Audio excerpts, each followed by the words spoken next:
Deuxième cérémonie d'ayahuasca hier, avant-hier. Ça a été très difficile.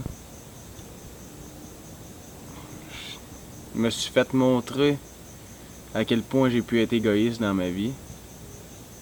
À quel point dans mes relations, ça va pas bien parce que je suis juste trop égoïste.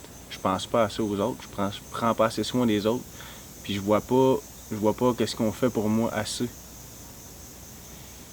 Puis ça amène que je suis tout le temps, je m'écarte tout le temps. Je m'occupe de mes petites affaires, je fais mes petites affaires. Puis pendant que le monde s'occupe de moi, je continue quand même à m'occuper de moi. T'sais. Je suis trop égoïste. Puis elle me l'a mis direct dans la face. Ça c'était clair. Puis c'est ça. J'étais carrément une marde. Carrément une marde. C'est pas drôle en même temps. Qu'est-ce qui était bon, par exemple? Qu'est-ce que fait qui a apporté tout ça? Que je me suis fait voir, qui m'a fait voir que j'étais égoïste, puis qu'est-ce que le monde pouvait faire pour moi, dans le fond, je me sentais mal pour ça.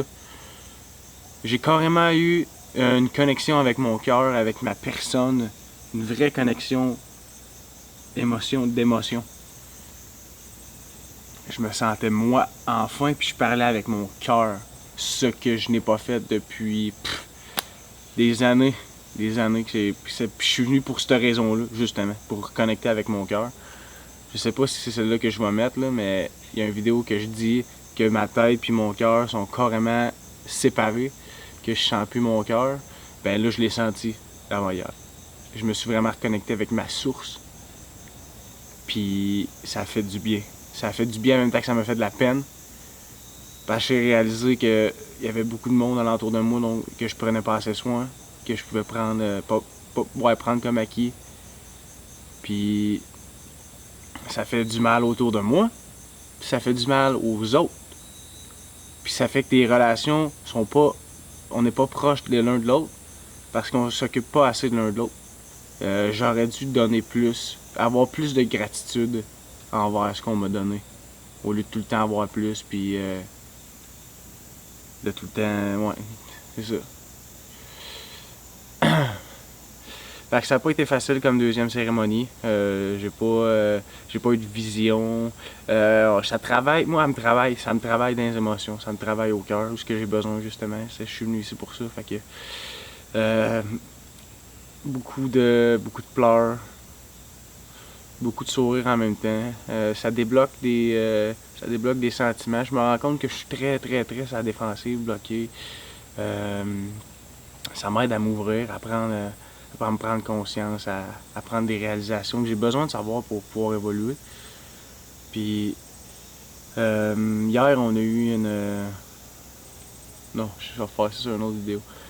Fait que c'est ça pour la deuxième cérémonie. J'en ai pris un peu plus là, parce que justement, je pensais que l'autre d'avant, c'était pas assez. Là c'était trop, par exemple. Là.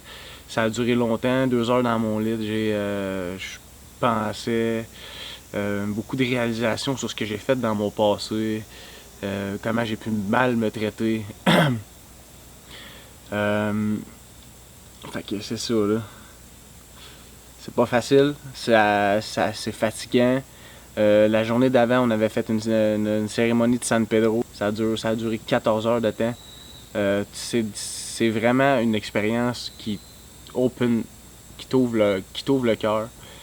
Beaucoup de pleurs là avec, j'ai beaucoup de tristesse en dedans. Fait qu'après cette journée-là, on était bien fatigués. Ça a été long pour vrai, là. Ça a duré toute la journée. Fait que là, après, le lendemain, cérémonie d'ayahuasca, c'est sérieux, c'est une expérience qui est pas facile à vivre.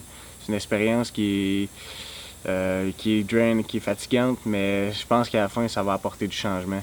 Fait que pour la prochaine cérémonie, je vous laisse savoir qu'est-ce qui s'est passé.